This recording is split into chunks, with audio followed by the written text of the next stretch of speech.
എടപ്പാൾ നീലിയാട്ടിൽ വിമുക്ത ഭടനെ ആളൊഴിഞ്ഞ പറമ്പിലെ ഷെഡിൽ മരിച്ച നിലയിൽ കണ്ടെത്തി. തൃത്താല വേങ്ങശ്ശേരി കൂട്ടാക്കിൽ ഗോവിന്ദൻകുട്ടിയെയാണ് മരിച്ച നിലയിൽ കണ്ടെത്തിയത്.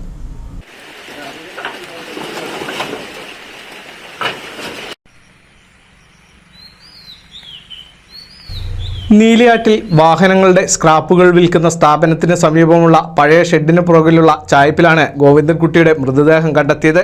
73 വയസ്സായിരുന്നു. മൃതദേഹത്തിന് 2 ദിവസത്തെ പഴക്കമുണ്ടെന്ന് പോലീസ് പറഞ്ഞു. മരണത്തിൽ ദുരൂഹതയുണ്ടെന്ന് ബന്ധുക്കൾ ആരോപിച്ചു. ഇൻക്വസ്റ്റ് നടപടികൾക്ക് ശേഷം മൃതദേഹം പോസ്റ്റ്മോർട്ടത്തിനായി മഞ്ചേരി മെഡിക്കൽ കോളേജിലേക്ക് മാറ്റി. ഏതാനും വർഷങ്ങളായി കുടുംബവുമായി ബന്ധമില്ലായിരുന്ന ഗോവിന്ദൻകുട്ടി നീലിയാടും പരിസര പ്രദേശങ്ങളിലുമാണ് കഴിഞ്ഞു വന്നിരുന്നത്. 2 ദിവസം മുന്നേ മദ്യപിക്കുന്നതിനിടയിൽ സുഹൃത്തുക്കളുമായി തർക്കം ഉണ്ടായിരുന്നതായി ബന്ധുക്കൾ ആരോപിക്കുന്നു. വിമുക്ത ഭടനും മുൻ FICT ജീവനക്കാരനും ആയിരുന്ന ഗോവിന്ദൻകുട്ടി കുമ്പിടി ഉമ്മത്തൂരിലെ സ്വകാര്യ വ്യക്തിയുടെ ഫാമിൽ ജീവനക്കാരൻ ആയിരുന്നു.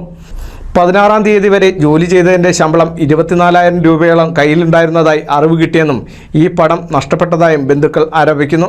ഭാര്യ രാജലക്ഷ്മി, മക്കൾ ഗിരീഷ്, ജ്യോതി, മഞ്ജു എന്നിവരാണ്. NCV news, Edappal.